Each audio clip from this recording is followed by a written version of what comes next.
el texto del que vamos a hablar principalmente dentro del grupo de lecturas que está propuesto en el evento de Facebook. Hay un evento de Facebook que lo pueden buscar como Analítica de la Liberación Animal. En el mismo se están sugiriendo algunas de las lecturas que proponemos para cada sesión. La idea es que, por ejemplo, en las siguientes sesiones pueden echarle una ojeadita a algunas de las mismas y en base a ello poder pues tener ya como unas nociones y llegar aquí no como con un suelo común, ¿no? Para que pudiéramos estar pues no tardándonos, sino llegar más rápido al tema. El texto que vamos a mencionar está traducido por Editorial Paidós, es un texto del 2007, es Fronteras de la Justicia. En este texto, como bueno, lo puse en esta imagen, ella es Martha Nussbaum, si no la conocen, y recientemente también se tradujo este otro texto que se llama Crear Capacidades, es del 2012. Es un texto muy bueno, interesante, sobre todo los compañeros que estén interesados en el tema de derechos humanos y del desarrollo humano. Da algunas herramientas teóricas muy importantes. ¿Pues con la siguiente? Bueno, el antecedente directo de esta cuestión que llamamos el enfoque de las capacidades surge directamente con el trabajo en colaboración entre Amartya Sen, que fue Nobel de Economía en el año del 98, él es un economista de origen hindú, y Martha Nussbaum, que estuvo trabajando en un conjunto de investigación, un grupo de investigación, entre los años 80 y 90. Amartya Sen desarrolla propiamente su propio enfoque de las capacidades, pero hay que decirlo, en la época en la que esto se está haciendo, se consideraba o se pensaba que un estándar adecuado para poder medir, digamos, el bienestar de una población era el Producto Interno Bruto. Entonces, bueno, si el Producto Interno Bruto de una nación es elevado, eso implica tácitamente que dentro de esa nación las personas viven bien o están desarrollando cualidades, tienen una vida buena. Lo que dice Amartya Sen no. El Producto Interno Bruto no nos da ningún aspecto relevante sobre cuál es el bienestar o qué es lo que pueden hacer efectivamente las personas dentro de un territorio particular. Aquí hay una pequeña cita. El desarrollo humano debe entenderse como un conjunto de capacidades y no como la acumulación de bienes, servicios y riqueza. ¿Puedes pasar? Ese va a ser como enfoque de las capacidades en general. Dice, este enfoque nació para afirmar la idea de que la calidad de vida de una persona no se ve obviamente reflejada en el Producto Interno Bruto de una nación. También se le ha conocido, así como después lo incorporó la ONU como el enfoque del desarrollo humano. La ONU ya tiene, trabajo, tiene algunas publicaciones que se pueden ver sobre cuáles son las medidas para poder determinar efectivamente el desarrollo humano dentro de los países que están, incorporados en programas de la Organización de las Naciones Unidas. Sin embargo, a pesar de que se le puede conocer como el enfoque del desarrollo humano, Martha Nussbaum ha hecho énfasis en que la propuesta que ella hace se considere como el enfoque de las capacidades, sin determinarla a una especie particular, porque la propuesta que ella nos hace es que las capacidades, hay una continuidad, así como nos mencionaba Darwin, no hay una separación entre las especies abismal, sino solamente de grado. Martha Nussbaum nos va a decir que el enfoque de las capacidades no se restringe meramente a la especie humana. Esto lo dejó patente la última vez que vino a México, que estuvo en la Ibero, donde se le había preguntado esta cuestión de por qué muchos como que pensaban que el enfoque de ella solamente era para seres humanos, y ella dice, no, el tema de los animales es central en parte de mi obra. Entonces, el enfoque de las capacidades, así a secas, sin ponerle otro adjetivo calificativo, es como Martha Nussbaum prefiere que sea identificado. Bueno, el enfoque de las capacidades propiamente no es una teoría ética comprensiva, sino más bien es una doctrina política que lo que va a buscar es establecer aquellas condiciones mínimas que permiten a una sociedad tener una condición de justicia, ¿no? Entonces, estas condiciones necesarias, que es la que vamos a ir viendo más adelante, lo que nos dice Martha Nussbaum nos va a permitir concebir que una sociedad tiene esos aspectos de justicia mínimos. Y vamos a estar viendo también, porque Martha Nussbaum trata de hacer un diálogo constante con posiciones utilitaristas, concretamente con la de Peter Singer, y tangencialmente con la de Stuart Mill. Peter Singer, que es prácticamente, cuando hablemos de utilitarismo, va a ser principalmente Peter Singer, nos va a decir que en el caso del utilitarismo tiene una concepción muy restringida de lo que es el bien y de lo que es el mal dentro de su teoría ética. Para el utilitarismo, lo que es el bien y lo que es el mal está íntimamente relacionado con el sufrimiento. y con la satisfacción de ese sufrimiento, ¿no? Entonces, vamos a ir viendo por qué el enfoque de las capacidades tiene una concepción más amplia de lo que puede ser el bien y el mal dentro de esta teoría. Una de las propuestas que nos dice Martha Nussbaum es que lo importante en el enfoque de las capacidades es lo que puede hacer un individuo y que efectivamente lo pueda ir realizando, ¿no? Hay otro aspecto, dice, esto es muy importante, en el enfoque de las capacidades no solamente se busca el bienestar promedio, como digamos en el utilitarismo, la felicidad promedio, el índice de felicidad promedio, sino que por otra parte nos va a decir que haya oportunidades y libertades sustanciales para poder ejercer esa capacidad, pero que también sean ejercidas. ¿Esto qué implica? No es suficiente que yo tenga o haya desarrollado una capacidad, por ejemplo, lingüística para poder hablar un idioma, sino que efectivamente pueda llevarla a cabo. Aquí no solamente es qué tanto puedo hacer, sino que efectivamente lo pueda realizar, una cuestión de praxis continua. Hoy vamos a ir viendo en el caso de los animales ya cuentan con ciertas capacidades, pero lo importante no es que las tengan, ¿no? O que desarrollen las capacidades, sino que las puedan ejercer constantemente y ya que dentro de su arbitrio sí las determinan a sí mismos realizarlas o no. En el caso de los seres humanos es igual, se apela en la cuestión de la autonomía. Si yo decido no desarrollar una capacidad es importante. O sea, es bueno que yo pueda desarrollarla, pero también que yo tenga la posibilidad de decidir aplicarla o ejecutarla o decidir no hacerlo. Y bueno, vamos a ver aquí cómo es que este enfoque de las capacidades puede tratarse de aplicar a los animales no humanos. Hay algunas dificultades de entrada, sin embargo, este texto, como les digo, está dentro de las fronteras de la justicia. Vamos a contextualizar un poquito esto. Las fronteras de la justicia, como les menciono, es un texto que Martha Nussbaum busca proponer para superar algunos problemas de la teoría contractual. Cuando estemos hablando de contractualismo, vamos a pensar principalmente en la teoría contractual que nos propone John Rawls, que es, digamos, el maestro directo de Martha Nussbaum. Y Martha Nussbaum, retomando aspectos de la teoría de John Rawls, nos va a decir que dentro de una teoría contractual donde se pueden pactar condiciones entre iguales, invariablemente va a quedar fuera, o va a ser un problema para esta teoría, aquellos seres humanos que no son miembros de una comunidad política, sino son los extranjeros, aquellos seres humanos que no tienen la capacidad o dominio de sí para poder, que no tienen capacidad de ejercicio, para los compañeros abogados que ya están viendo estos conceptos, sino que solo tienen capacidad de goce. Al no tener capacidad de ejercicio no se puede contratar. Entonces lo que me dice Martha Nussbaum, otro problema del contractualismo son aquellos individuos humanos que no cuentan con estas capacidades o que ya las perdieron, ¿no? Vamos a ir viendo el tema de los discapacitados y finalmente los animales no humanos, en una teoría contractual pues simplemente quedarían fuera. Y vamos a ir viendo cómo es que va matizando esto. Es muy importante decir que John Rawls va a tomar en cuenta la noción de dignidad humana de Kant. Y es importante tratar de entender cuál es la definición de dignidad dentro de Kant. Y vamos a ver algunos presupuestos. En el caso de Kant, la idea de dignidad está íntimamente relacionada con la capacidad de raciocinio. Para Kant, la capacidad de ser un ente racional implica que nosotros nos movemos dentro del ámbito de la libertad. Los animales, al no ser racionales o no poderse determinar de acuerdo a Kant, están dentro del ámbito de la necesidad.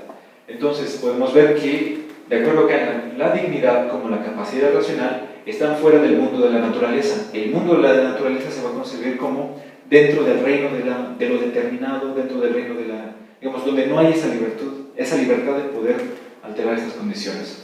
Y dice Kant, habitamos dos mundos, el de la necesidad y el de la libertad. La dignidad para Kant, entonces, ya habíamos dicho esto, va a conceder que la dignidad se encuentra, por así decirlo, dependiente de la capacidad de ser un ente racional. En este caso, y así lo menciona Kant en sus tratados de ética, las lecciones de ética, la animalidad en sí misma no puede ser un fin, no es un fin, está dentro del reino de la necesidad. Y en este caso, Kant va a mencionarnos en las lecciones de ética que se tradujeron hace unos 30 años apenas, que los otros entes racionales son los ángeles y puede ser Dios. Hay que concebir que Kant está íntimamente también hablando de la posibilidad de donde se encuentra la religión dentro del margen de la razón, de aspirar a ser felices en una vida venidera y no en esta vida. Entonces Kant es un autor que tiene aspectos de la doctrina cristiana que no contaminan del todo su cuestión sobre la dignidad humana, pero que aquí vemos abiertamente, ¿no? otros seres racionales pues son los ángeles y pueden ser Dios. Pero habría que pensar, como dice Martha Nussbaum, si estos seres pueden ser dignos en el sentido de que el ser humano lo es, porque estos seres, pensemos, son seres quizá incorpóreos, que no tienen las necesidades de un cuerpo vivo. Entonces quizás su dignidad no es como la del ser humano, es otra cosa, ¿no? Aquí está, digamos, la idea de Kant, ¿no? Otros seres racionales perfectos pues son entidades divinas. Y nuevamente vamos a ver, esta noción nos puede llevar a algunos equívocos, algunos errores de apreciación, porque nos va a decir Martha Nussbaum, hay que ponerlo, esto dimensionarlo bien. O sea, la dignidad humana, hay que decirlo, es la dignidad de un animal determinado, que es el ser humano. Hay que partir de eso. No es de un ente inmaterial, es de un ente animal que es un ente humano. Ahora, este ente animal es mortal y es vulnerable. ¿Puedes ver el siguiente elemento? Ahora, esta noción que habíamos mencionado de que la dignidad y la racionalidad están separadas del reino natural, nos va a también insistir en que la animalidad no puede tener ningún tipo de dignidad en sí misma, y también nos va a distorsionar cuál es esta naturaleza de la moralidad y la racionalidad que para Martha Nussbaum y en general desde que Darwin ha escrito lo que ha hecho, nosotros estamos viendo que el origen, el contenido de estos aspectos morales y racionales tiene un fundamento material y también están íntimamente ligados a la animalidad. La racionalidad, como la conocemos en el ser humano, tiene sus raíces en otras especies animales, tiene sus precedentes, no salió de la nada. Algunos filósofos nos dirán, como David Hume, que es patente ver aspectos de la racionalidad práctica en otros animales. Incluso Aristóteles, en sus trabajos sobre biología, nos dice que algunos animales tienen frónesis, lo cual implica que dice, son precavidos, son cautos, son prudentes, ¿no? Con algunos otros aspectos dentro de su vida. Entonces, esta noción que ya es clásica desde la filosofía clásica, griega, así helenista, no estaba tan, digamos, tan separada, ¿no? En el caso de Kant, sí, al distanciarlo, nos puede hacer evitar ver qué tanto la moralidad como la racionalidad tienen raíces animales, ¿no? Y bueno, dentro de esta perspectiva, pues nos hace también ver que, nos evita ver que estas funciones morales como racionales también se pueden ver inhabilitadas o perdidas por enfermedad, ya sea por vejez o por accidente. Aquí vemos la imagen de, un poco distorsionado, esta es la imagen de un cerebro, donde aquí hubo, por ejemplo, un evento cardiovascular, ¿no? Entonces, muchas de estas capacidades son temporales, se pueden perder, se pueden desarrollar, o sea, a eso habría que ponerle más a la noción de Kant, ¿no? Pues pasar así. Y finalmente, otro cuarto vicio que nos puede hacer caer esto es pensar que somos atemporales o que estas capacidades son atemporales. Naces con ellas, mueres con ellas, ¿no? Aquí lo que nos trata de hacer ver Martha Nussbaum es que están sujetas a un proceso de crecimiento, de maduración y de decadencia, ¿no? Como todo animal vivo. Estas capacidades también están en un momento en desarrollo, en maduración y después en decadencia. Es una cuestión normal. Y hay que mencionar aquí que nos dice Martha Nussbaum, los humanos, todos los humanos invariablemente pasamos por un periodo de dependencia extrema, ¿no? Eso es muy común. Ahora, esta siguiente imagen no sé si la alcanzan a ver muy bien. Él es mi abuelo, pero está con su tataranieto, ¿no? Quería aquí como ilustrar esta imagen de que mi abuelo, que ya tiene 90 años, más o menos, ya está en un periodo de decadencia biológica, está en una edad en la que las funciones, muchas veces cognitivas, como las capacidades normales, ya llegaron al periodo de decadencia. Y podemos ver aquí bueno, ella es como no sé, que venga bien a bien que sea, es la hija de una sobrina mía, no sé bien puedo decir el término, pero ella está en pleno desarrollo, despliegue de sus capacidades, está aprendiendo constantemente, ahorita ya tiene más de un año, y entonces esta idea que parece que se le pierde acá es que todas nuestras capacidades están sujetas a crecimiento, maduración y decadencia, ¿no? Ahora, esta premisa de Kant nos puede llevar a otros dos errores. Primero, que la racionalidad es independiente de la animalidad, que es vulnerable, y la segunda, que los otros animales carecen de inteligencia y se les puede considerar, estas son jergas, son palabras que se ocupaban comúnmente hace un siglo, que todavía hay gente que las ocupa, que los animales son brutos y estúpidos, en general. Cuando hemos visto que pueden tener estos principios de racionalidad o de frónesis, como decía Aristóteles. Ahora, el capítulo que dedica Martha Nussbaum en este texto, el texto trata primero con los extranjeros, con los discapacitados, y le dedica un capítulo concreto al tema de los humanos, de los animales no humanos. Y lo titula Más allá de la compasión y la humanidad, justicia para los animales. Y dice Martha Nussbaum, hay que hacernos una pregunta concreta. ¿Pueden tener dignidad los animales? Y de ser así, ¿qué tipo de dignidad pueden tener? Si ya habíamos visto aquí la cuestión que hay que superar esta división que hace Kant de que la racionalidad y la dignidad están escindidas de la naturaleza de los demás animales, aquí Martha Nussbaum va a decir, vamos a partir de este caso de si pueden tener y qué tipo de dignidad pueden tener. ¿Puedes pasar a la siguiente, por favor? Bueno, la idea de dignidad de Martha Nussbaum va a tener estos elementos. La va a defender como un valor que se encuentra dentro de los individuos inalienable y en relación a las capacidades que tienen para llevar a cabo diversas actividades y, como les decía, el elemento de su efectiva actualización de estas capacidades. No realizarlas o impedirlos implica que lo estamos poniendo en condiciones de indignidad o lo estamos tratando de manera indigna. Entonces, esta es una definición con elementos aristotélicos, con elementos marxistas sobre la cuestión de la dignidad de las capacidades humanas. ¿Hasta ahorita va claro lo que se ha expuesto? ¿O vamos bien? ¿Sí? Bueno, sí. Ahora, recordemos, ese significa enfoque de las capacidades. En este enfoque implica que es un enfoque evaluativo. No cualquier capacidad puede ser o legítimamente defendida o legítimamente tutelada por un derecho. Aquí nos va a decir Martha Nussbaum, la capacidad de lastimar, que es una capacidad que tenemos como muchos otros animales también tienen capacidades que pueden ser dañinas hacia otros animales, o de ser crueles, de ninguna manera puede ser defendida bajo el enfoque de las capacidades. No, si hay una capacidad llamada artística de poder desempeñar algunas actividades en la cual se torture animales, obviamente no puede ser defendida en este enfoque. Ahora, la crítica al contractualismo tradicional que hace Martha Nussbaum va en algunos aspectos. El contractualismo va a confundir o va a mezclar las dos preguntas básicas por la justicia. ¿Quién puede hacer los principios? ¿Para quién son los principios?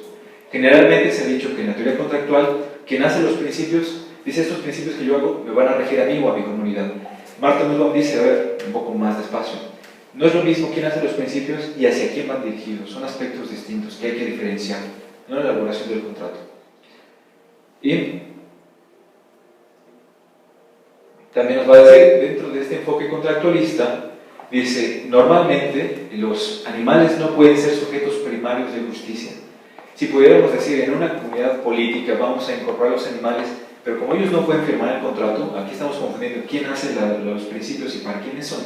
Nos dice Martha Nussbaum, aunque hubiera tutores, aunque hubiera gente como la que está aquí presente, interesada por los animales, y ellos se asumieran como representantes de ellos, los animales pasarían a ser sujetos derivativos de justicia, no sujetos primarios, porque ellos no estarían contratando, sino que ya estarían delegando esa representación de sus capacidades, de sus intereses, hacia miembros de nuestra especie. Entonces los haría sujetos secundarios de justicia y pasarían invariablemente a segundo plano. Ahora, otro de los problemas que hay dentro del contractualismo se relaciona justamente con este aspecto. Aquí nos va a mencionar, esta es una cuestión que propone Hume. Dice, para que podamos hablar de circunstancias de justicia y una cuestión contractual, hay que pensar que no debe de haber una simetría de poder a tal punto que una de las partes contratantes someta a la otra. Si ya los tenemos en nuestro poder, ¿por qué nos va a importar establecer algún principio de justicia si ellos ya están bajo nuestro poder? Esa es una cuestión como de realismo, ¿no? Si nosotros ya tenemos esa facultad, disparidad de poder sobre los otros seres vivos, ¿por qué nos importaría, por qué sería de nuestro interés establecer un coto, ¿no? O sea, ¿por qué los incorporaríamos como iguales si ya los dominamos? Este es uno de los problemas, dice, en el contractualismo. Por eso es que nos mencionan tanto Kant deberes indirectos como John Rawls. Nos dice deberes de compasión y de humanidad. Entonces aquí vemos algunas de estas cuestiones. Como no son sujetos primarios de justicia, lo que vamos a ver en el caso de Kant, que ya se estuvo mencionando en la sesión pasada, pues se nos va a decir, tenemos deberes indirectos, toda vez que no teniendo un mal trato hacia los animales, directamente estamos viendo nuestro buen trato a nuestros iguales, ¿no? O sea, no se concentra en lo que le pasa al animal, sino en que no vayamos a comportarnos de esta forma con nuestros semejantes, los humanos. Y así vamos a ver también una crítica al emotivismo que encuentra en Rawls, esta cuestión de humanidad y de compasión. Nos va a decir, nuestra empatía puede verse corrompida por nuestros intereses de mantener nuestro confort a costa de la explotación de los animales, y tanto Kant como Rawls, como que les dice aquí, este elemento de compasión y de bondad es el que vamos a ver, porque es que Marta Nussbaum nos va a criticar. Nos dice, nosotros podemos sentir compasión, por ejemplo, por un perro que se encuentra, en este caso un animal que se encuentra en una condición, digamos, de enfermedad, de vulnerabilidad, y que llegó a esta condición por una cuestión que no le podemos atribuir la responsabilidad a un humano. Simplemente está enfermo y dices, oye, qué mal, ¿no? Sientes ese sentimiento que emerge en ti. Sin embargo, una cosa distinta es cuando sentimos compasión por un animal que ha sido, en este caso, pues, vulnerado dolorosamente, ¿no? En este caso, la compasión que sentimos ante esta escena es distinta. Y es lo que nos pide Marta Nussbaum que maticemos. En esta compasión, puedes pasar a la siguiente diapositiva. Aquí ya no nos va a decir simplemente que la obligación de la compasión no nos va a exigir solamente que tengamos el sentimiento, que nos sintamos mal, ay, pobre animal, ¿no? Quizá puedo hacer algo para ayudarle. Dice, no, en este otro segundo sentido de compasión nos va a implicar que nos abstengamos de realizar estos tipos de actos de sufrimiento, pero también nos llama la indignación, que estos actos sean castigados. Es un elemento que se pierde en esta noción de deberes de compasión, deberes de bondad o de caridad, que no son deberes en sentido estricto. Dice Marta Nussbaum, si matizamos esta cuestión, nos implica que en nosotros se despierte la indignación y que estos actos, que este tipo de comportamientos sean castigados. Entonces, para Marta Nussbaum, la cuestión de la compasión, ese sentido de compasión, está íntimamente ligado, está emparentado con un sentido de justicia en general. Y esta es una cita directa del texto: la plena justicia exige la compasión por aquellos seres que sufren y la indignación por quienes infligen el sufrimiento. Por otra parte, Marta Nussbaum nos va a decir, el hecho de que los seres humanos actúen de manera que niegan la existencia digna de los animales parece ser una cuestión de justicia y una urgente. No es una cuestión de compasión, no es una cuestión de gratuidad, es una cuestión de justicia y es una cuestión urgente. Esto va a implicar, digamos, que está mal, que cuando ya metemos aquí el vocablo de justicia, de injusticia, va a implicar que está mal que nosotros tratemos de esta manera a los animales, y por otro, que es injusto para ellos que sean tratados de esta forma. Entonces, aquí ya nos vamos a empezar a adentrar sobre los bienes primarios que requieren sean protegidos, tutelados, conservados, y esto implica que estos sean protegidos antes de que se realicen otros bienes. Esto vamos a verlo más adelante, pero esto va a implicar de alguna manera que va a haber ciertos bienes que no se puede, su satisfacción o su cumplimiento no se puede pasar por alto. Son cuestiones primarias que, a diferencia del utilitarismo, pues diría, si podemos conseguir mejores beneficios, pues pasemos por alto estos aspectos, toda vez que el placer o el beneficio mayor pues puede ser mejor, ¿no? Marta Nussbaum nos va a matizar esta cuestión diciendo que estos bienes deben de cumplirse, de satisfacerse primariamente. Sin embargo, ¿qué bienes? ¿No? Hay que mencionarlo, la teoría de Marta Nussbaum es una teoría política, no es una teoría ética en un sentido amplio, sino que nos va a dar algunos principios políticos. Y es una teoría liberal, es una herencia del pensamiento liberal que está en John Rawls. Y este pensamiento está pensado a aplicarse o que se realice en una sociedad donde hay diversidad de credos, diversidad de concepciones sobre el bien, sobre la religión, sobre Dios en general. Por eso aquí la imagen, ¿no? Distintos credos, un franciscano, un islamista, un judío, parece que aquí hay un jaimista, ¿no? ¿Puedes pasar al siguiente? Nos va a decir Marta Nussbaum, si en una teoría liberal no se le pide a cada uno de los integrantes de la sociedad que adopte una concepción del bien, sino que se determina libremente que cada uno de ellos pueda adoptar cuál va a ser el bien en su vida y que van a buscar, y dentro de esta concepción se pueda buscar establecer un acuerdo cruzado entre condiciones mínimas que uno estaría dispuesto a compartir con otra persona que tiene un credo distinto. Nos va a decir, aquí sí les vamos a pedir que respalden como eje central de la estructura básica de nuestra sociedad solo esta concepción parcial del bien, el tema de los animales. O sea, que no se pueda someter a un relativismo cultural, que no se pueda someter a un relativismo, ¿cómo decirlo?, ideológico, en el sentido de que, bueno, quizá en mi religión yo tengo el mandato de exterminar ciertos animales. Eso no se puede, digamos, aquí nos va a proponer. Esta parte yo no quiero que sea como arbitraria, ¿no? Si les pido que esto sí sea reconocido como un contenido mínimo de la estructura de nuestras sociedades. Y más adelante también se va a tener una crítica al utilitarismo. Aquí podemos ver quizá al hombre que lo desarrolló en un inicio de una manera muy seria, muy fuerte, que fue Jeremías Bentham. Él es muy importante para los estudiosos del derecho, sobre todo porque él, antes que ser un filósofo, él fue abogado y propuso aspectos muy importantes sobre el reconocimiento de derecho en animales. De hecho, si pueden consultar el texto, los principios de la moral y la legislación, pueden ir viendo cómo es que para Bentham el tema de la sensibilidad, el tema del placer, el tema del dolor es central en su teoría, y él va a considerar a los animales como, frente a ellos tenemos obligaciones directas, ¿no? En ese caso es mejor que los deberes indirectos que propone Kant, y él lo escribe a la par. El texto es de 1780 más o menos. Arriba vemos a Stuart Mill, que es un discípulo de Jeremías Bentham, y el defensor contemporáneo, que es Peter Singer, de este lado. Si no lo conocían, aquí está una imagen de él reciente. Nos va a decir primeramente Nussbaum: hay que reconocer que el utilitarismo ha tenido un aspecto positivo, el cual ha sido que ha incorporado de manera directa, como una cuestión central en su teoría, el tema del dolor, y este no se restringe solamente a nuestras especies, sino abarca a los demás animales. Es una parte positiva, siempre lo ha hecho desde hace 300 años, ha abrazado esta cuestión y no la ha dejado, ¿no?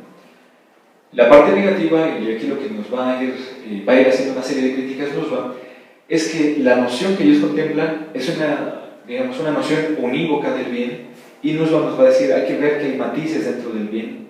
Ella propone una concepción heterogénea del bien. Y en el caso de Peter Singer, para aquellos que han leído Ética Práctica, él nos habla de un utilitarismo basado en las preferencias. Él nos dice: ya no solamente es aumentar el placer bruto y disminuir el dolor bruto, sino atender a las preferencias de los individuos. En ese caso, un individuo, si tiene una preferencia, por ejemplo, en el caso de un animal doméstico, de salir a pasear, pues esa preferencia debe de ser satisfecha. Sin embargo, nos va a decir Singer, en este caso, pues se satisface la preferencia y con eso, digamos, se atiende al interés de este individuo. Pero nos pregunta Nussbaum: ¿qué pasa con esas preferencias que pueden ser el resultado de la ignorancia, el resultado de la codicia, del miedo, o pueden ser preferencias adaptativas? ¿Qué pasa, por ejemplo, y lo hemos visto cuando se trata de temas de violencia hacia las mujeres? Muchas mujeres han desarrollado preferencias adaptativas negativas en una relación dependiente. ¿Qué pasa con eso? Muchas veces cuando se interviene se dice: no, yo estoy bien con mi pareja, hay a veces que se dice: bueno, es que si no me pega quizá ya no me toma en cuenta. Puede sonar absurdo, pero esto es vigente todavía en algunos quizá no en el Distrito Federal, pero si nos vamos aquí al Estado de México es una cuestión vigente todavía. Hay preferencias adaptativas que son perjudiciales para aquel individuo. Y nos va a decir: ¿qué acaso no podemos pensar en relaciones enfermizas entre seres humanos y miembros de otras especies? Mismas relaciones que se han hecho a base de privaciones, a base de violencia. Dice: aquí el utilitarismo de la preferencia nos diría: bueno, hay que satisfacer estas preferencias, pero si de entrada ya están mal planteadas, ya están mal formuladas, nos va a decir: la suma de estas preferencias negativas, sin ser depuradas, nos va a llevar simplemente a justificar un status quo de dominación. Otro de los aspectos es que en el utilitarismo no se defiende la inviolabilidad de los individuos. Aquí sí se hacen cosas muy locas, ¿no? En el tema del utilitarismo, como, bueno, podemos secuestrar a algunas personas, las anestesiamos primero para que no se espanten, y podemos tomar quizás sus órganos.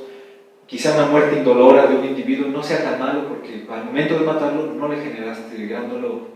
O sea, empiezan estos dilemas, el utilitarismo, que es donde damos un paso atrás, ¿no? ¿A dónde nos están llevando nuestras reflexiones? El utilitarismo difícilmente se compromete con la inviolabilidad de los individuos, salvo aquellos que cuentan, por ejemplo, con autoconciencia, lo cual deja desamparados a muchos otros individuos humanos que no tienen esa capacidad, por ejemplo. Como el utilitarismo tiene la premisa de maximizar el bien total y no busca establecer condiciones mínimas de justicia, pues le permite hacer pasar por alto estas condiciones básicas.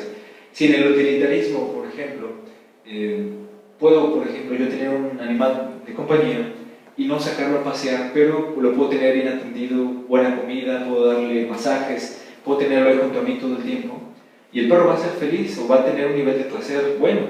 Sin embargo, una cuestión mínima de justicia implicaría el desarrollo de su capacidad, por ejemplo, olfativa, su desarrollo de capacidad para desempeñar actividad física o jugar.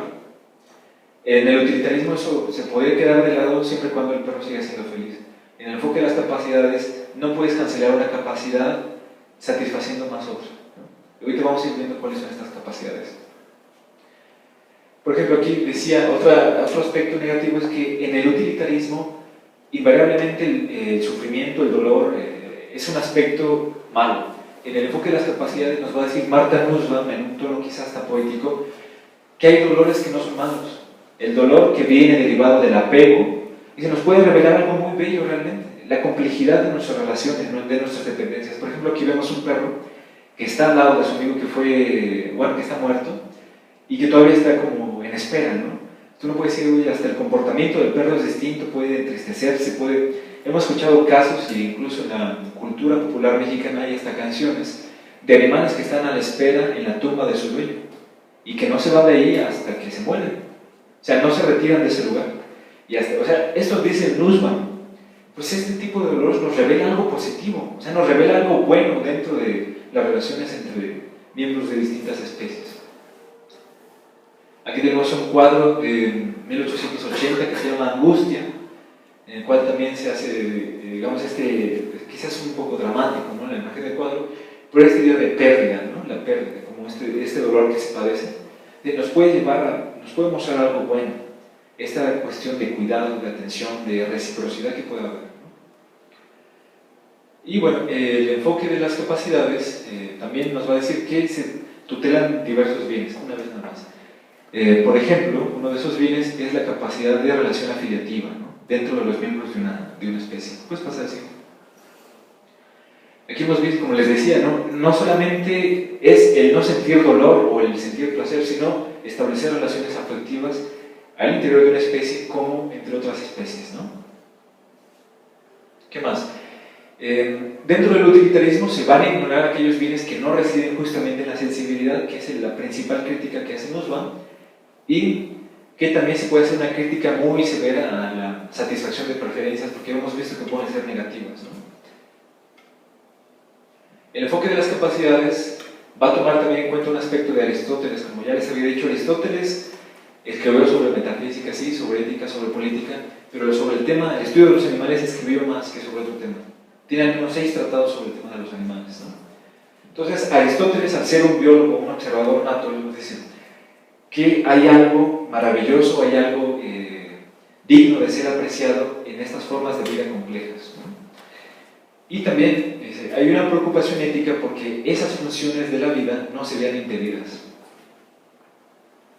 Entonces, vamos a ver también que el enfoque de las capacidades va a reconocer que hay relevancia moral para distintas capacidades, y también va a decirnos que el fin de la justicia será garantizar la vida digna para muchas clases de seres. Ahora, ¿cuál es el método? ¿Cuál es la propuesta metodológica dentro del enfoque de las capacidades? Pues nos va a decir que nos va a pedir que nos tratemos de hacer un ejercicio de otredad, de ponernos en el lugar del otro, aunque esto podemos ver algunos aspectos, vamos a verlo más adelante, también puede caer en un prejuicio antropomorfizante, ¿no? ¿Qué implica esto? Nos dice Nussbaum: la buena escritura imaginativa ha resultado crucial para movilizar la oposición a la crueldad contra los animales. Y ha habido una tradición literal muy importante, sobre todo en el caso de premios Nobel. Podemos pensar en José Saramago, podemos pensar en el caso del premio Nobel polaco Isaac Bashevis Singer, en el premio Nobel más reciente sudafricano John Maxwell Coetzee, que han sido autores comprometidos con el tema de los animales, y a lo largo de sus obras literarias han incorporado estos elementos. Pues así. Aquí Singer nos va a hacer siempre una salvedad muy oportuna, y nos advierte que siempre podemos hacer interpretaciones antropomórficas sobre los animales. Sin embargo, nos va a decir Martha Nussbaum, y nos recomienda el texto. Este es un texto que lo pueden encontrar aquí en la Biblioteca Central. La obra en general se llama Elizabeth Costello, y un apartado se llama, dentro de esta obra que es muy importante, se llama La vida de los animales, y nos va a decir aquí con una cita de este personaje ficticio que es Elizabeth Costello: el corazón es la sede de una facultad, la comprensión, que nos permite compartir en ocasiones el ser del otro. Él es John Maxwell Coetzee, si no lo conocían, Premio Nobel de Literatura 2003, y esta es la obra que pueden encontrar, de hecho, aquí en filosofía, tanto en filosofía y letras como en la Biblioteca Central. Las vidas de los animales es un texto muy bueno que nos puede ayudar a incorporar elementos, como dice, a través de la imaginación, sobre la otredad de los animales. Ahora, el enfoque de las capacidades aquí atiende a la conservación de las especies o a la conservación de los individuos. Marta Nussbaum nos va a decir que no le va a dar mayor importancia moral a si un número de individuos está en peligro de extinción o si no lo está.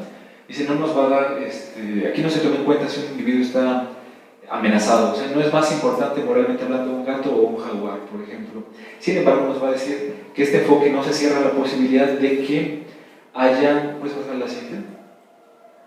De que haya, por ejemplo, algunos elementos estéticos o científicos o algún otro elemento que podamos incorporar para poder considerar que un animal de una determinada especie pueda tener una tutela o un cuidado especial.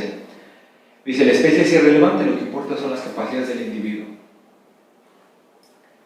Y como les decía, dentro de las diferencias relevantes que va a considerar Marta Nussbaum para la cuestión de la justicia básica, nos va a decir que el tipo de daño va a estar íntimamente relacionado al tipo de daño que podamos causar a un animal y el grado de sufrimiento con la función de su forma de vida. Esto lo vamos a ir viendo en la siguiente diapositiva. Puedes poner el siguiente también, ahí. Aquí nos va a decir, por ejemplo, un animal que tiene una forma de vida muy simple, una forma de vida muy sencilla, el daño que podemos ocasionarle es mínimo en comparación a un animal que tiene formas de vida más complejas, relaciones más complejas. Aquí estamos viendo un protozoo o un parasol, que es una esponja marina, que es un tipo de animal invertebrado, pero digamos, está en los límites de ser considerado animal, por eso se dice parasol, y un mosquito, ¿no? Pero nos va a decir, la sensibilidad va a ser la piedra de toque, va a ser el umbral para la admisión en la comunidad de seres detentadores de derechos básicos de justicia. Es la capacidad de ser sensibles, de poder padecer negativamente los impactos del ambiente, ¿no? Ahora, aquí un aspecto que se llama la norma de la especie. Nos va a decir, Marta Nussbaum, no es irrelevante pertenecer a una determinada especie. ¿Por qué nos va a decir esto? Dice, esa pertenencia nos va a determinar el tipo de florecimiento que podemos llevar, que va a estar marcado, va a estar inscrito en la comunidad a la que pertenecemos. Por lo tanto, el individuo debe de alcanzar esas capacidades centrales que configuran la norma de la especie.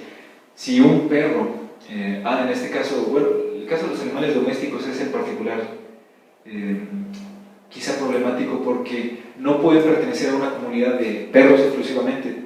Su florecimiento y su desarrollo está en una comunidad de seres humanos. En ese sentido, hay capacidades que debe de poder desarrollar un perro que le permiten estar en una comunidad mixta, tanto de perros como de humanos. Pero si pensamos, por ejemplo, en un chimpancé, hay capacidades centrales que sí puede desarrollar. Quizá la capacidad lingüística no sea un aspecto esencial para que se desarrolle y florezca una capacidad de chimpancés, pero en el caso de un ser humano discapacitado, la capacidad lingüística sí va a ser un aspecto sumamente importante para que se pueda desarrollar dentro de una comunidad de seres humanos, toda vez que un ser humano discapacitado no puede florecer en otra comunidad que no sea la humana.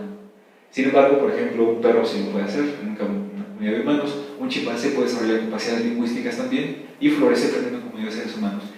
Por eso aquí lo mete aquí el tema, por el tema de los discapacitados humanos. Ahora nos va a decir cómo vamos a definir estas capacidades centrales de cada especie. Una vez que las podamos definir, dice, hay que hacer un compromiso para que los individuos que son miembros de esa especie puedan alcanzar, digamos, este umbral de capacidades que les permite, por ejemplo, a un zorro florecer como un zorro, ¿no? A un caballo florecer como un caballo. O sea, ¿cuáles son esas capacidades centrales que tiene cada especie que le permiten florecer en una comunidad, ¿no? ¿Qué puede implicar este compromiso? Pues que pueda haber un apoyo no habitual para aquellos individuos con ciertas discapacidades, que es el tema que les comentaba. ¿Puedes darle el siguiente clic? Aquí estamos viendo el caso de Pay de Limón, no sé si lo han conocido todos, algunos se hacen decir. Este fue un perro que fue mutilado por algunos miembros del crimen organizado, del narcotráfico.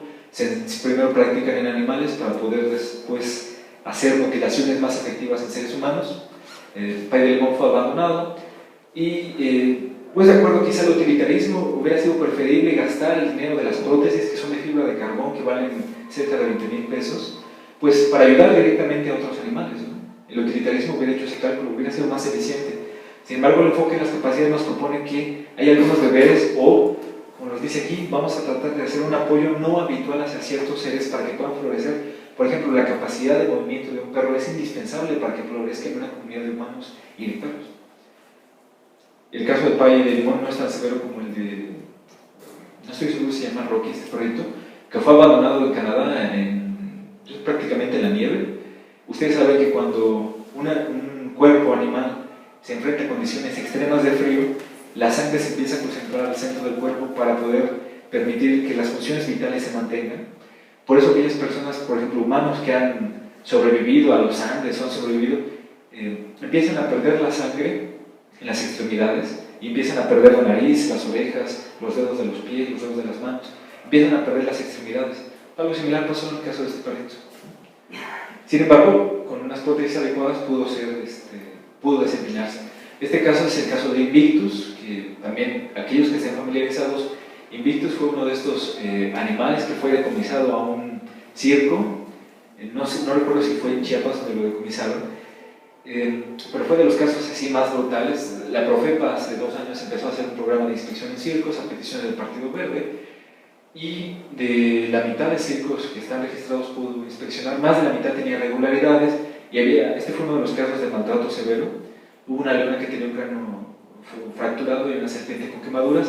El caso de Invictus, le habían arrancado la mandíbula para que no pudieran atacar a los domadores, y tenía una dieta deplorable, ¿no? Le daban un poco de avena y un poco de lo que le sobraba, ¿no? No tiene una dieta adecuada a su especie, y uno puede pensar, quizá la mandíbula para un oso sea indispensable para florecer como oso, ¿no?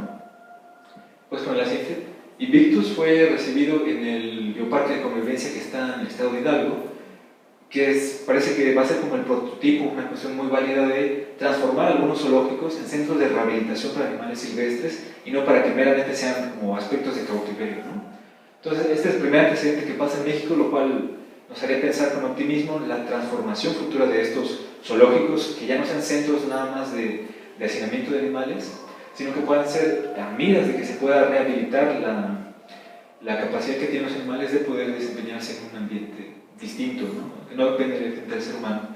Aquí se está sometiendo a una cirugía, ya tiene una prótesis. México tiene quizá los mejores cirujanos y desarrolladores de prótesis que podamos encontrar en toda América. Y bueno, como les decía, el enfoque de las capacidades va a ser una evaluación de las capacidades, pero también nos pide que pensemos si en la naturaleza efectivamente pues todas las capacidades de los animales pues se llevan a buen término, ¿no? Entonces nos dice Nussbaum, pues bueno, hay una visión idílica de que en la naturaleza no hay conflicto, de que en la naturaleza pues todo es miel sobre hojuelas, de que la naturaleza es felicidad. ¿Puedes pasar la siguiente imagen? Este es un cuadro de Edward Hicks. Aquí está tratando de pintar un pasaje que viene en la Biblia, en el libro de Jeremías. Si pueden leerlo, es un libro que trae aspectos muy importantes, ¿no? También no hace falta ser cristiano o hebreo para acercarnos a los textos bíblicos.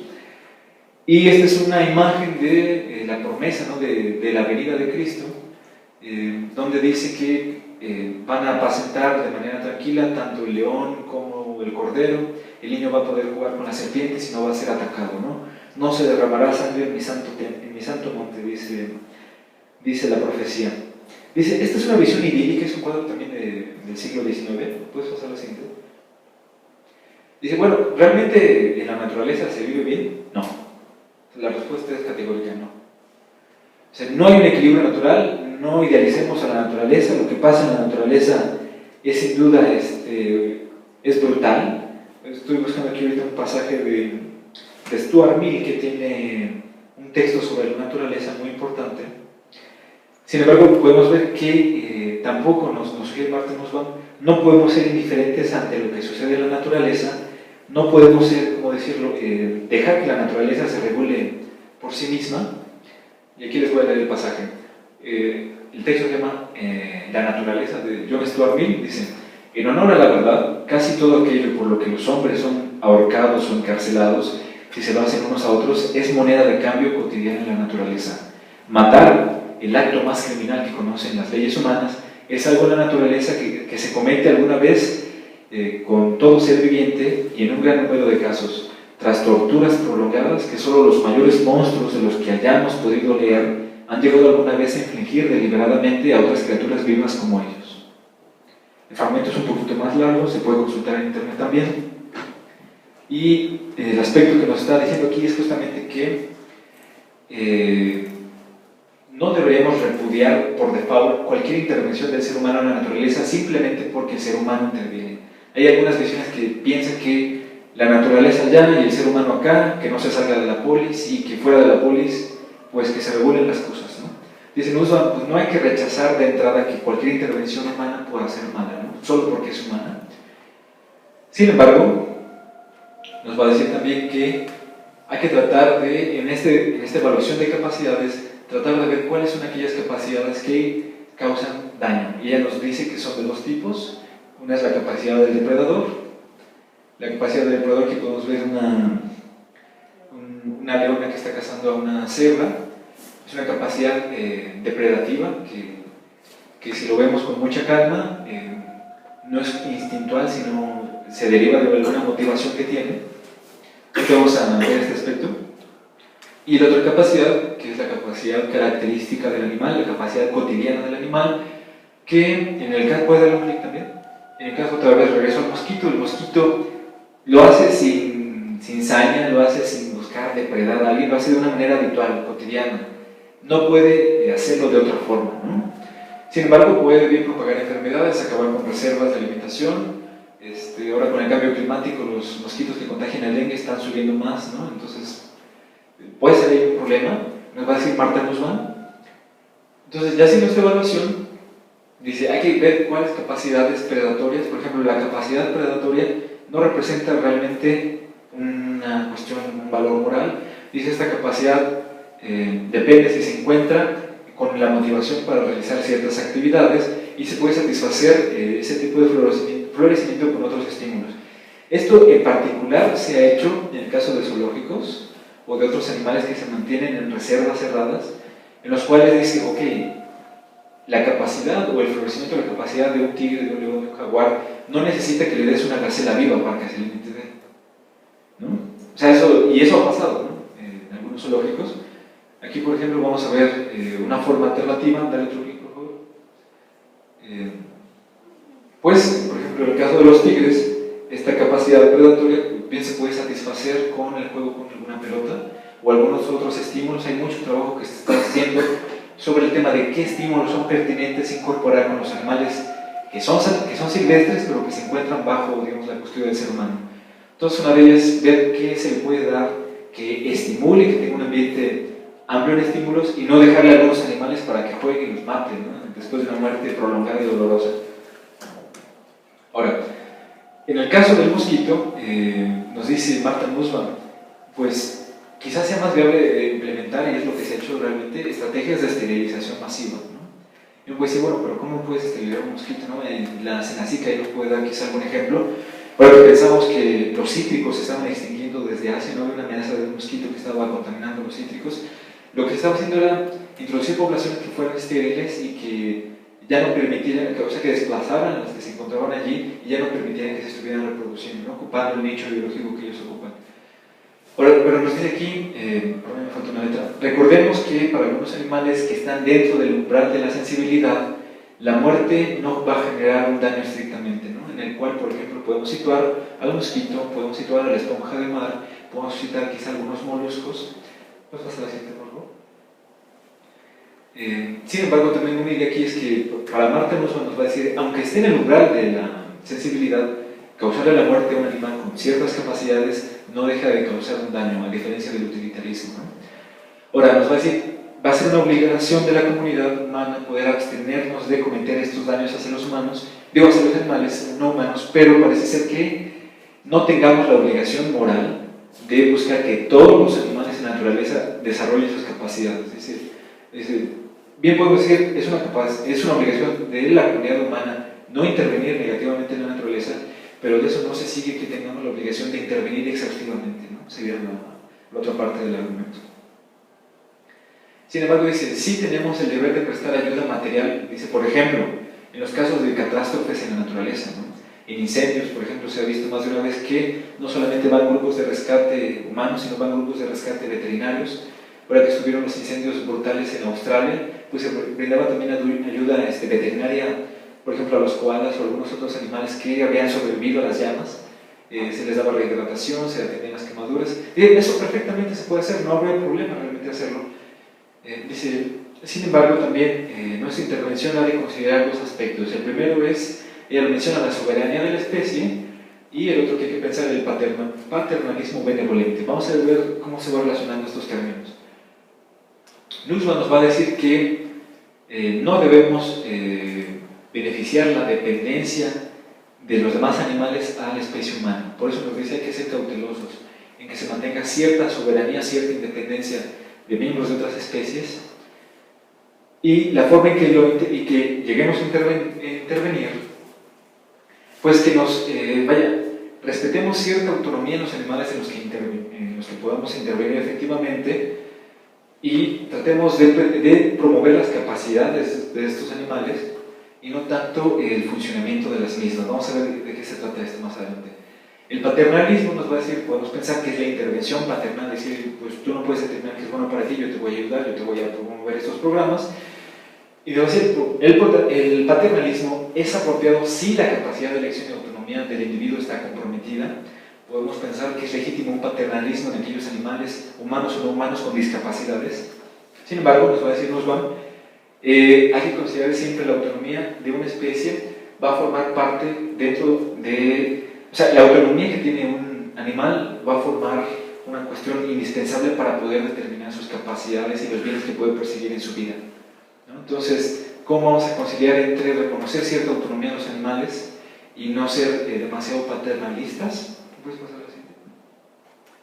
Pues nos dice, bueno, en el caso de los animales domésticos, no, por ejemplo, pensemos en el perro, pensemos en la oveja, en la vaca, en el gato. Dice, ellos simplemente no pueden florecer de manera libre sin intervención humana. Hay algunos perros y algunos gatos que se pueden constituir en comunidades ferales, pero eso no implica que, por ejemplo, todos, ¿no? Lamentablemente, este proceso de selección artificial ha hecho que algunos animales, como el bulldog, estén impedidos para reproducirse de manera natural, ¿no? Si los dejáramos, o sea, en una liberación estricta, pues sean libres, tendríamos así casos severos de, por ejemplo, perras que no pueden dar a luz y que empieza un proceso de muerte dentro de ellas por los productos que no pueden salir, y eso podría llevar a una condición de sufrimiento absurdo, ¿no? Ahora nos va a decir también cómo vamos a ejercer esta tutela prudente. Nos va a decir que hay que tomar en cuenta algunos aspectos, ¿no?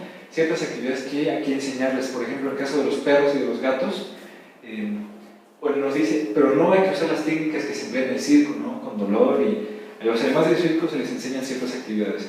A los animales domésticos podemos enseñarles otras. Por ejemplo, hay personas que perfectamente han enseñado a sus gatos a hacer el baño en la taza.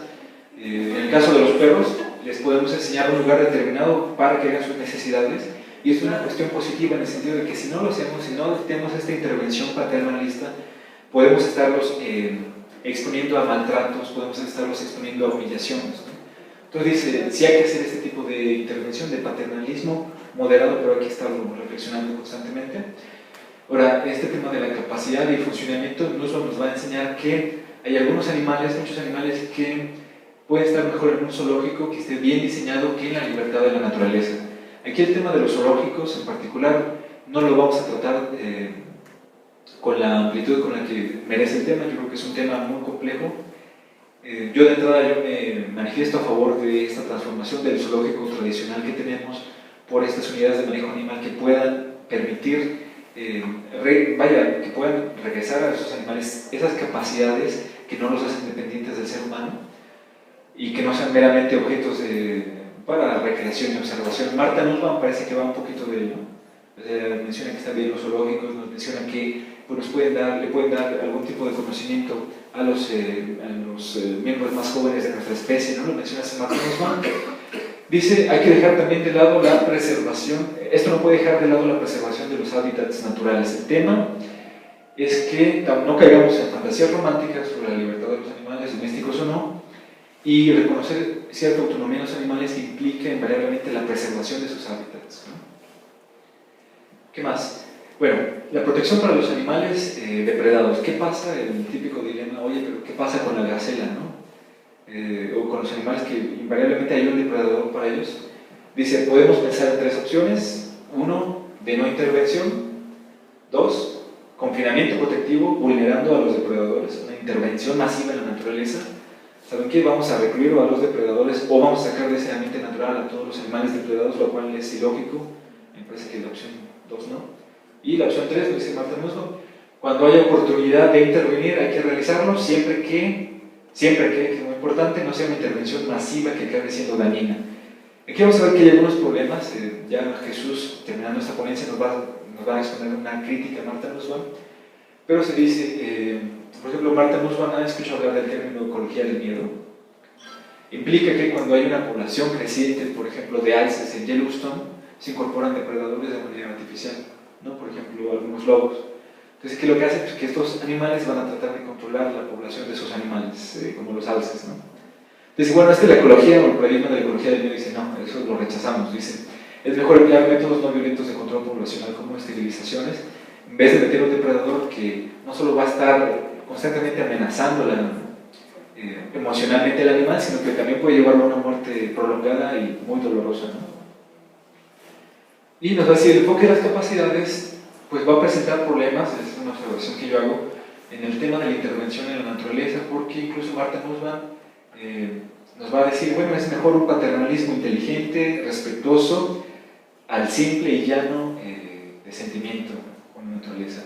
Sin embargo, Nussbaum va a reconocer que sobre este tema es complejo, el enfoque de las capacidades tiene algunos problemas, ¿no? Le falta como, quizá no podamos, quizá no sea el enfoque de las capacidades la mejor opción para poder pensar si intervenimos y cómo lo hacemos dentro de la naturaleza en general, pero sí nos dice, si lo hacemos hay que tener en cuenta el paternalismo moderado y reconocer cierta soberanía de las especies.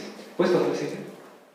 Y bueno, aquí hay otro aspecto que trata con el de la igualdad y la adecuación. Y este es un tema importante, ¿no?, en la teoría de Marta Nussbaum. Dice, ¿son equiparables los intereses de los otros animales a los de los humanos? Es una pregunta que se plantea David de Gracia en el libro Taking Animal Seriously. Dice, el enfoque de las capacidades no responde a esta pregunta. Dice, este enfoque es una teoría parcial. No podemos decir si los intereses de, por ejemplo, un perro son iguales, moralmente hablando, en peso, a los intereses de un humano. Dice, vamos a eludir esa respuesta, dice Marta Nussbaum. ¿Por qué? Porque el enfoque de las capacidades está basado en umbrales mínimos de justicia, debajo de los cuales lo único que podemos ver es una cuestión de injusticia. Vamos a ver por qué Marta Nussbaum no se va a manifestar o va a eludir la pregunta. Dice, debería entenderse que, ya habíamos visto, Nussbaum considera que los animales tienen dignidad y que hay diversos órdenes de dignidad. Sin embargo, se hace la pregunta ella misma, ¿debería entenderse ligada a dignidad como dignidad plenamente igualitaria? Esto quiere decir, con un valor transversal entre las diversas especies. Pues Marta Nussbaum nos va a decir, el enfoque de las capacidades, va a eludir la pregunta debido a que afirmarla como lo hace, por ejemplo, David de Gracia, nos va a llevar a amenazar la posibilidad de un consenso intercruzado. Hay que pensar que esta propuesta se expone, como les he dicho, por ejemplo, en este foro, donde puede haber distintas concepciones religiosas del bien, de qué es lo que debemos buscar en nuestras vidas. Y si tratamos de llevar esta propuesta, dice Nussbaum, de considerar que la vida de los animales tiene el mismo valor, los intereses tienen el mismo peso, dice, esto puede amenazar que lleguemos a un consenso aquí en esta comunidad. ¿Por qué? Vamos a ver más adelante. Dice, es difícil pedir que las personas acepten la tesis de la transversalidad de la dignidad, porque puede chocar especialmente con la diversidad de ideas metafísicas dentro de una sociedad. Habíamos visto que una forma para rechazar o de los argumentos que se atribuían en el concepto de especismo era que había una defensa metafísica, ¿no?, sobre se apela a relaciones que no pueden ser demostradas empíricamente entre el ser humano y otros entes, ¿no? Aquí nos va a decir Marta Nussbaum, en una concepción liberal, esto es el límite de su teoría, estamos hablando de una sociedad donde hay diversas concepciones metafísicas y la concepción liberal no te puede pedir que renuncies a tu credo. De hecho, Marta Nussbaum dice, está bien que haya diversidad.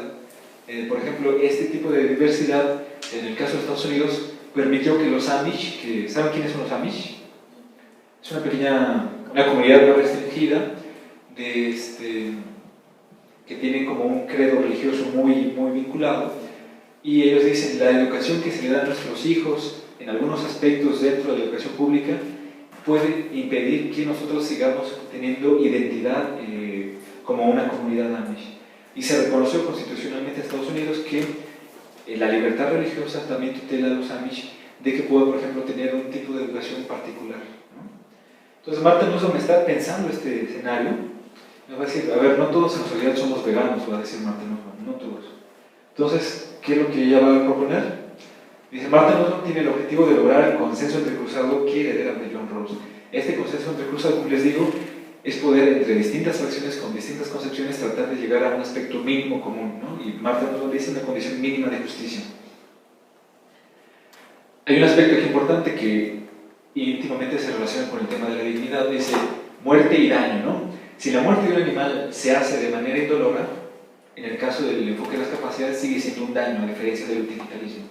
Los animales que son consumidos diariamente como alimento se encuentran, yo puse aquí la frase está en la flor de la vida, en el momento del despliegue de sus capacidades, ¿no? A los 3 meses de edad, los pollos, los terneros a los meses, las vacas que se matan a los 3 años cuando tienen una vida de más de 20 años.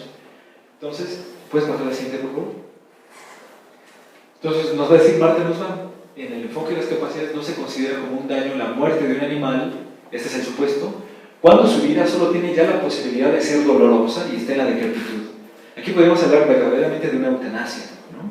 Es en ese supuesto, si lo que tiene la vida es más dolor y no hay posibilidad de que pueda mejorar su condición de vida, porque aparte ya está en la decrepitud, pues en ese caso aplicar una eutanasia no va a generar un mal, porque genera un mal mayor que se mantenga vivo un animal en estas condiciones. Y dice, nuevamente, trae colación, la complejidad de un organismo está íntimamente ligada con la posibilidad de poder padecer daños. Entonces nos va a decir Marta Nussbaum, puedes pasar a la siguiente. En el caso, por ejemplo, de los mosquitos o de otros animales que están en el umbral, dice, bueno, aniquilar la vida de un animal que no tiene, digamos, conciencia, que no tiene, o está en los márgenes de la sensibilidad, pues dice, no genera un daño que pueda ser moralmente reprochable. Sin embargo, en el enfoque de las capacidades, aún así se presentan ciertas objeciones. La muerte gratuita de un animal no se puede justificar en el enfoque de las capacidades. No podríamos hacer, por ejemplo, una tarea en la cual me encarguen atrapar algunos insectos y clavarlos en una tabla y presentarlo en mi clase de ciencias. Eso no se puede justificar. Ese tipo de muertes gratuitas no se podrían justificar. Nos va a decir ya al final de este texto, podemos esperar un consenso entrecruzado en torno a los derechos de los animales. Pues bueno, nos dice, las doctrinas como el cristianismo, judaísmo, islamismo, que en el caso de México dicen las estadísticas que somos cerca del 80% de la población católicos, una cosa que seamos coherentes con nuestras convicciones, ¿verdad? Distinta. Es que metafísicamente aquí se establecen esas doctrinas que el ser humano sí tiene un orden privilegiado frente a las demás figuras de la creación. ¿Será posible poder hacer un proceso entrecruzado? Sin embargo, nos dice Nussbaum, ninguna religión nos va a prohibir el vegetarianismo, tampoco ninguna religión nos exige que usemos abrigos de piel, ni que apoyemos a la industria peletera, ni que realicemos experimentos en los animales. O sea, ninguna religión nos da ese mandato que lo hagamos. Se mantiene todavía dentro de estas religiones un espacio abierto que ha permitido que haya defensores a lo largo de la historia, dentro de cada uno de estos credos, sobre los derechos de los animales en cada gran religión. Pensemos, por ejemplo, en San en San Francisco de Asís, que él en el siglo XI decía, bueno, hay una hermandad con los animales porque somos hijos de Dios en general, y él decía hermano perro, hermano tal, hermano. Entonces él decía, bueno, no, o sea, dentro del cristianismo no está peleado esto. Andrew Lindsay en los años 70 ha trabajado el tema de los derechos de los animales desde un enfoque cristiano. Se ha hablado del veganismo cristiano, se ha hablado de teología animal. Ha habido, por ejemplo, dentro del islamismo también posiciones vegetarianas estrictas y de inclusión política de los animales. Ya mencionamos aquellos que estuvieron en la mesa de derecho en el congreso anterior de Derecho Animales y Filosofía. Yo les mencionaba una obra justamente del siglo IX, que es de origen árabe, en la cual se hace una crítica muy fuerte a esta supuesta superioridad del ser humano frente a los otros animales. Y bueno, o sea, yo he tenido también conocidos que son judíos y que son veganos, ¿no? Entonces, mientras haya un espacio para poder dialogar este tema, Marta Nussbaum ve posible que sí se pueda llegar a un consenso entrecruzado sobre algunos aspectos, ¿no?, de los derechos de los animales. Dice, pero no todos, lamentablemente. El enfoque de las capacidades no busca entrar en conflicto con las nociones metafísicas de cada persona, no te va a pedir que renuncies a tu forma de querer, lo que es bueno, el origen de la vida, no te va a pedir que renuncies a ello. Dice, son postulados prácticos y metafísicamente abstemios, las propuestas que ella hace, ¿no?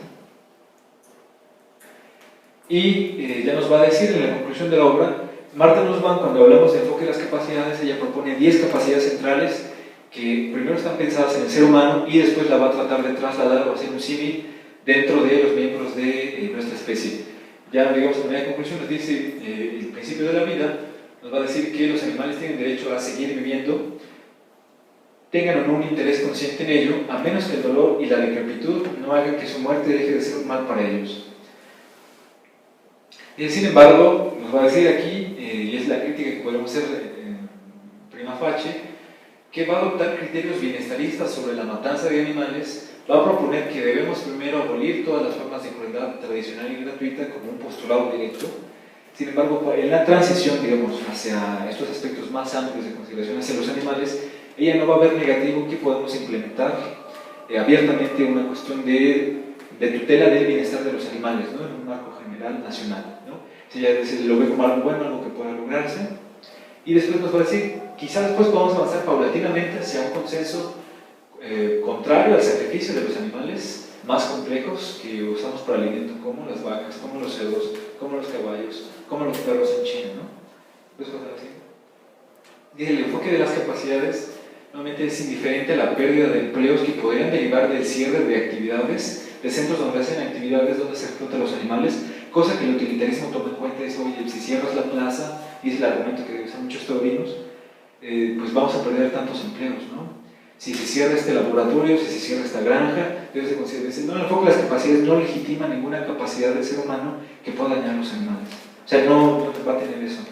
Y ya aquí, brevemente, las demás capacidades, más o menos cuáles. Dice capacidad de la salud, el principio de salud. Martha Nussbaum nos va a decir que los animales tienen derecho a esa asistencia médica cuando están en tutela del ser humano, como habíamos visto, alguna intervención también dentro de la naturaleza, integridad física. Nos dice Martha Nussbaum, podemos legítimamente hacer una amputación, por ejemplo, de garras a gatos. Nos dice Martha Nussbaum, no, ¿por qué? Porque va a intervenir en el desarrollo de la capacidad de un gato en cuanto a gato. Para un gato es importante poder tener, digamos, sus garras porque están trepando, porque... O sea, hay diversas capacidades que si tú les mutilas las garras a los gatos, incluso pueden perder el equilibrio, ¿no? En algunos aspectos. Dice Nussbaum, si aquí lo que estamos apelando es la protección de nuestros muebles, esto no se justifica. No podemos tampoco legítimamente cortarle las cuerdas vocales a un perro porque nos molesta el ruido que puede hacer. Dice, la verdad para un perro es un aspecto fundamental en el desarrollo de sus capacidades, ¿no? Esta es una capacidad más abstracta, se llama sentidos, imaginación y pensamiento. Dice, hay capacidades que ella propone que no son traslapables directamente, pero que podemos hacer una analogía. En el tema, en el sentidos, imaginación y pensamiento, implica que demos libertad a los animales en un entorno donde no se les afecte, donde no se mantengan la presión ni avejación, para que puedan desenvolverse de una manera natural. En el tema de las emociones, nos va a decir Martha Nussbaum, los animales también, para que puedan florecer, necesitan que no sean tratados con vejación, que no sean intimidados, que no sean sometidos, que no se les vulnere emocionalmente. La vida emocional de los animales es importante para su desarrollo. Eso implica lo que les decía, que algunos animales domésticos, por ejemplo, tengan derecho a una educación. Pero, o sea, no los vamos a mandar a las escuelas públicas, ¿no? Ni a la universidad, sino una educación mínima para que puedan florecer dentro de una comunidad humano-animal como es esta. Por ejemplo, un perro es importante para que pueda florecer de manera digna y que no sea vejado ni sea humillado, que sepa en qué lugar pueden ser sus necesidades. Cuestiones de cómo comportarse, por ejemplo, hay personas que piensan que está mal que a un perro se le restrinja, que cuando llega una persona se le brinque encima, ¿no? A mí en lo particular no me gusta que los perros me brinquen encima, yo tengo perros, me gusta que sean respetuosos con otras personas y que la forma de interacción sea distinta. A mí, por ejemplo, un perro que llegue y me brinque y no me agrada, me gustaría que quizá pudiera, porque podemos pensar, si hace lo mismo el perro con un niño, quizá lo puede tirar y lo puede lastimar. Entonces, nos dicen, hay algunos aspectos de educación que pueden facilitar el florecimiento de los animales en comunidades humanas. El tema de la razón práctica se relaciona directamente con los seres humanos en cuanto a la capacidad de autonomía y poder determinar sobre nuestras condiciones de vida. En el caso de los animales, nuevamente implica que haya, ella nos dice que haya cierto arraigo a su territorio natural. Esto implica nuevamente una protección más extensa de lo que digamos puede ser su territorio, su ecosistema, para que dentro de él puedan seguir manteniendo cierta autonomía, ejercitar la razón práctica. El tema de la afiliación, aquí nos va a decir, es importante y es fundamental para el desarrollo de las capacidades de los humanos que puedan tener relaciones afiliativas con miembros de su propia especie. Ya habíamos visto, por ejemplo, en las imágenes, la afiliación que hay entre el pequeño bisonte y su madre. Entre miembros de una misma especie, por ejemplo, el caso del perro que se preocupaba por el otro perro, dice esto es algo positivo y es algo fundamental en las capacidades de los animales. Otras especies, igual que el ser humano tiene, digamos, el derecho de poder interaccionar con miembros de otras especies, sean no solamente animales, sino vegetales, los animales también.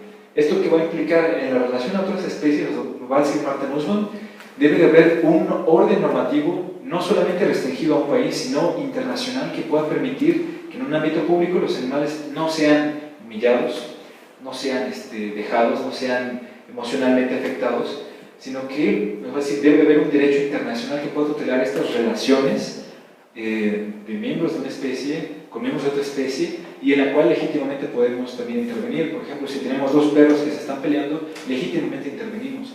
Lo mismo pasa con un ser humano, que dice ella, está dejando a otros animales, legítimamente podemos tener esas condiciones políticas para poder intervenir.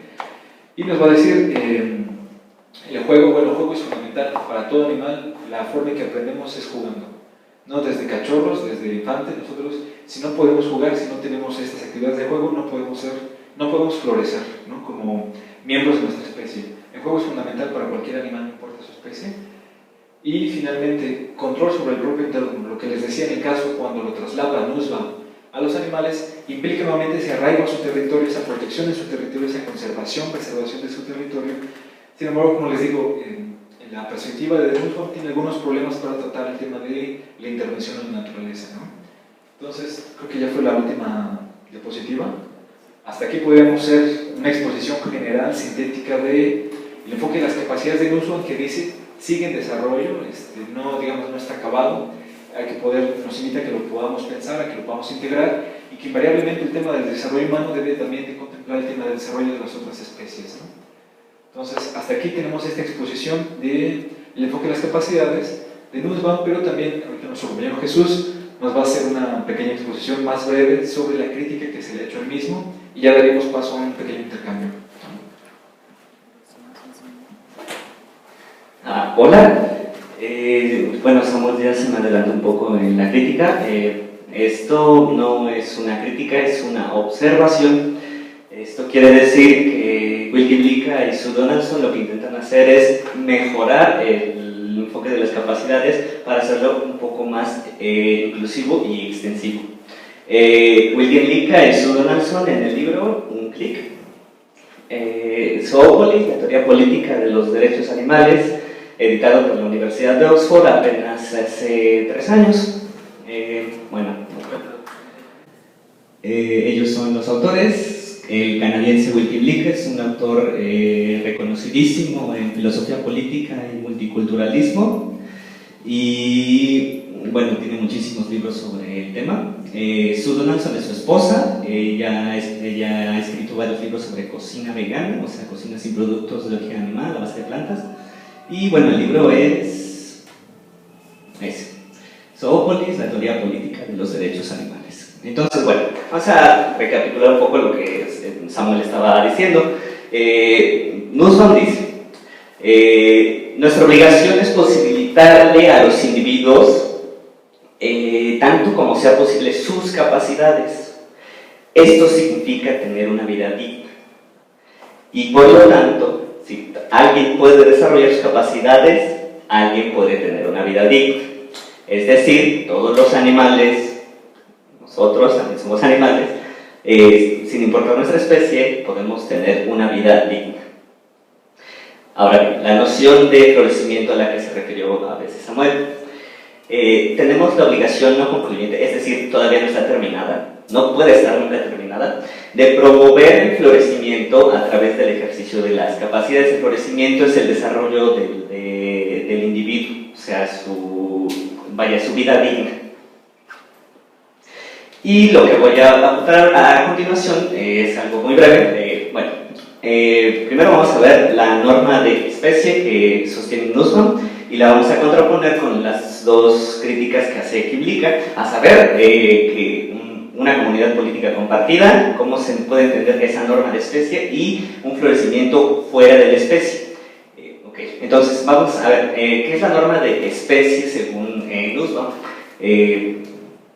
Dice en el enfoque de las capacidades que pertenecer a una especie, es relevante por lo menos en algún sentido, que las capacidades y el florecimiento que desarrollemos lo tendremos como miembros de nuestra propia especie, es decir, por ejemplo, el lenguaje de signos entre los chimpancés pues es una floritura, así le llaman Nussbaum literal, que le han enseñado científicos humanos a estos chimpancés. Ellos no necesitan aprender lenguaje de símbolos para desarrollar, para florecer en su comunidad. El florecimiento en los humanos, por ejemplo, sí precisa en algunos casos, de desarrollar un lenguaje conceptual en orden de desarrollar ciertas capacidades. Ahorita vamos a ver un ejemplo. Por ejemplo, muchas aves precisan de volar cientos de kilómetros para en orden de satisfacer su interés en procrear. Eso es una norma de su especie. Y por ejemplo, en el caso de los humanos, muchos humanos precisan de desarrollar su capacidad de cálculo en orden de desarrollar o satisfacer su desarrollo intelectual. Eso es una norma de especie. Unas imágenes, capacidad de cálculo, que a muchos a veces nos tiene algo. La norma, ¿por qué es una norma de especie? Es algo más o menos sencillo. Es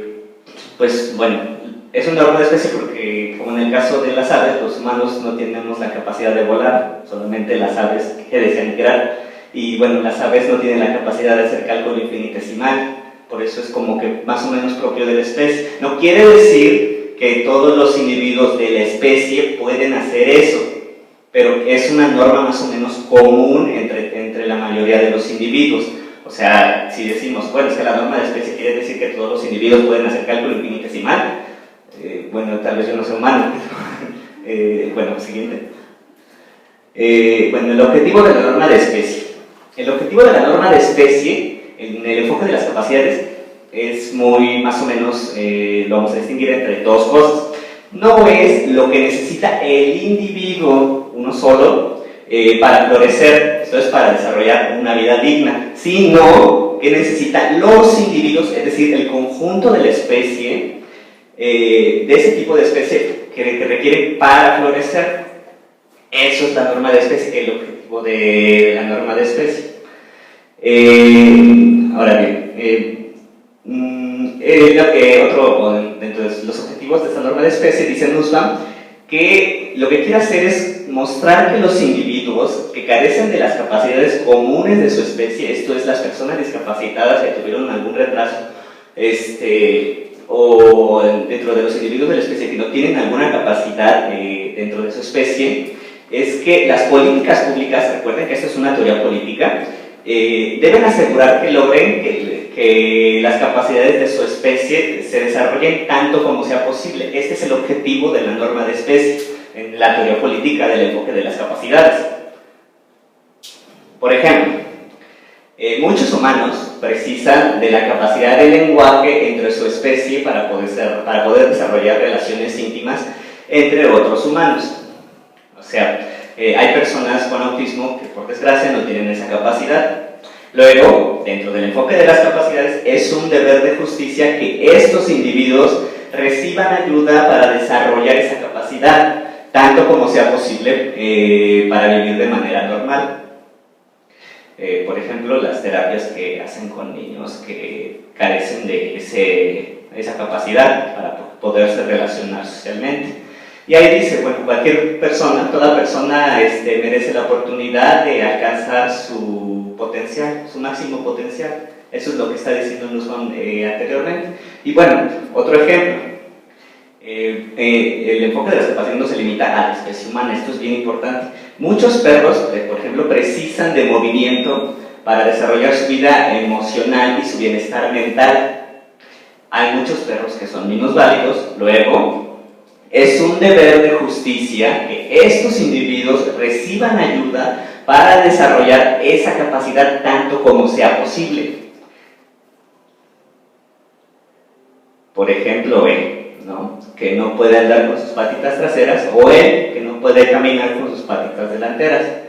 Y ahora bien, hay que dejar bien claro lo que no es la norma de especie. Ya vimos un poco qué es. Lo que no es la norma de especie no es una justificación para tratar de manera desventajosa a otros individuos porque no son humanos. Van a decir, bueno, es que no importa, nada más los humanos podemos hacer cálculo infinitesimal, ¿no? Por lo tanto, todos los otros animales no deberían ser tomados en cuenta. No, la norma de especie no dice eso. ¿Por qué? Porque si todos los animales tenemos capacidades que desarrollar, todos los animales podemos tener una vida digna.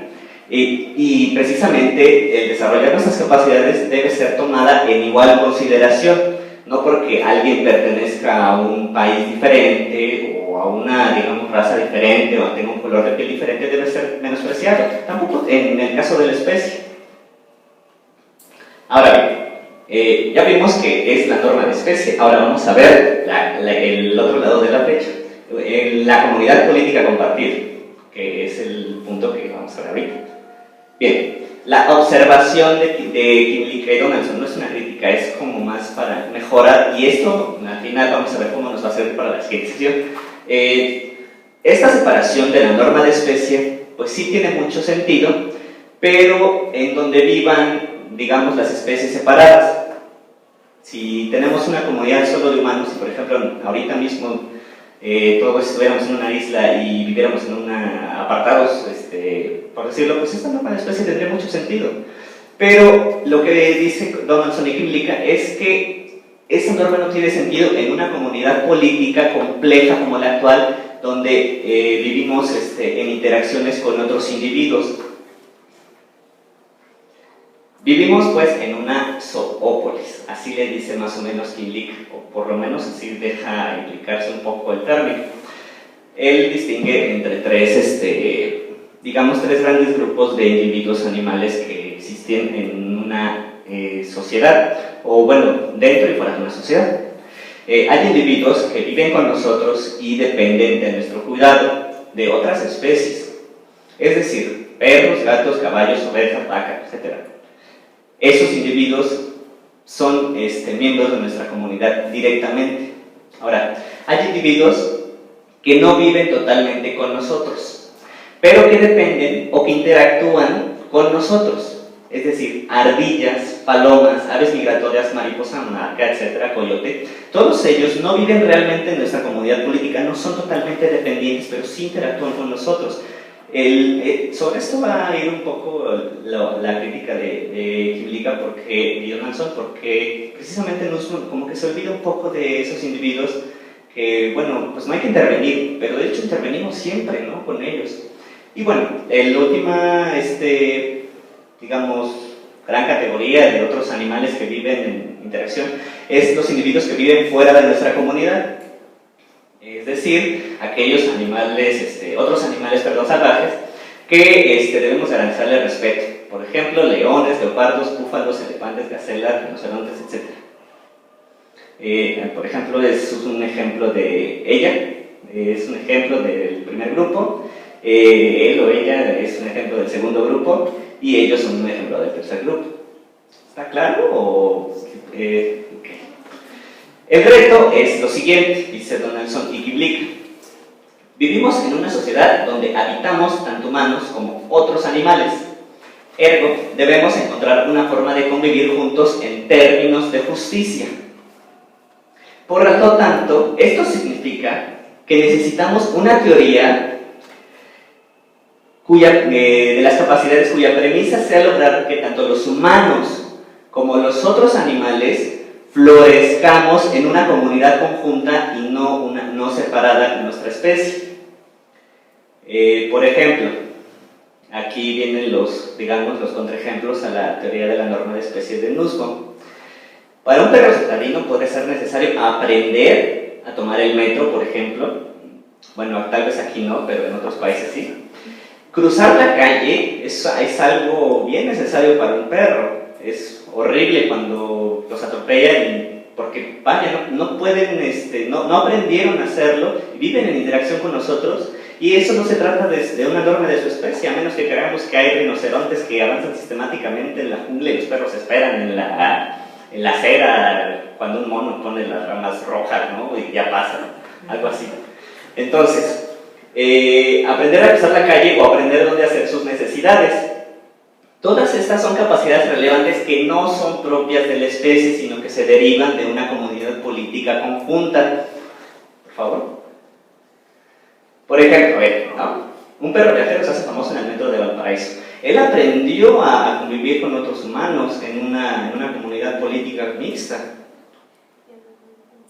Él, por ejemplo, tiene que aprender a cruzar la calle en orden de salvar su vida. Y bueno, otros ejemplos donde, digamos, no son tanto los animales que tienen que aprender, sino los niños. Por ejemplo, algunos niños con un grave espectro autista se verían beneficiados desarrollando vínculos emocionales con miembros de otras especies. ¿Por qué? Porque a veces el vínculo entre esos niños que tienen autismo y otros humanos no puede ser, digamos, tan visceral, tiene que ser muy visceral. Y con los perros y con los gatos y con otros individuos animales, esta situación se da de manera muy fácil. Pero ahora hay que dejar bien claro esto. Siempre y cuando este vínculo garanticemos la vida digna de un perro, es decir, que florezca, que desarrolle sus capacidades. Bueno, el perro refugiado en casa, es decir, refugiado, no prisionero. No le sometemos al perro, ni le obligamos a convivir con el niño, sino bajo su consentimiento del perro. Esto es bien importante porque esto es para que desarrolle su vida digna, solo si él está interesado en jugar con el niño. Entienda ese consentimiento por lo que está entre paréntesis. Entonces, por ejemplo, ahí, ¿no? Pues vaya, está muy bonito, ¿no? Que puedan convivir esos niños que tienen graves problemas con algunos otros individuos que realmente están dispuestos también a convivir, a compartir parte de, digamos, de su ser. Y bueno, otro ejemplo, o sea, también es bien importante enseñarle a niños a respetarles a las otras especies. ¿Esto se puede decir que es una norma de su propia especie? Pues no tanto, ¿verdad? Pero bueno. Entonces, aquí ya casi estamos terminando, es casi modo de conclusión.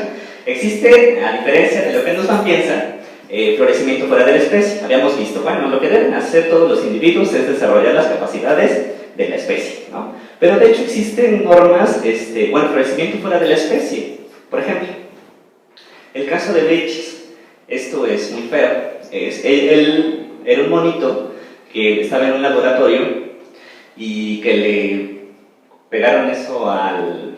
Les pusieron las pestañas para simular una síndrome de ceguera, ¿no? Ajá, vaya, sí, ahorita justo a eso iba. Ahí está literalmente, ¿no? Y bueno, ya al final cuando lo rescataron, pues ahí está él tratando de reponerse.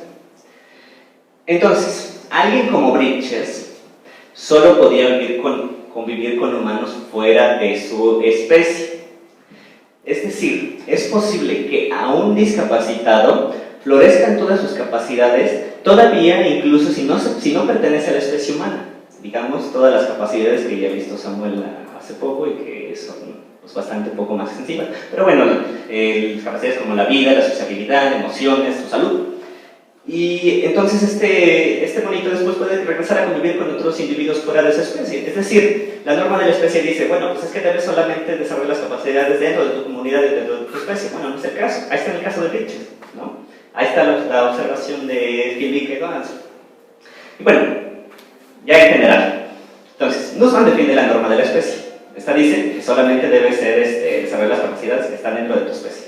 Luego, Donaldson y Kimball objetan, no. Hay una comunidad política compartida. Tienes que tener en cuenta las capacidades que se desarrollan en una comunidad política compartida en orden de preservar la vida de los individuos que viven dentro de esa comunidad política compartida. Y luego, en B, existe un florecimiento fuera de la especie. Perdón que hable tan rápido, no sé por qué. Bueno, ya está en resumen.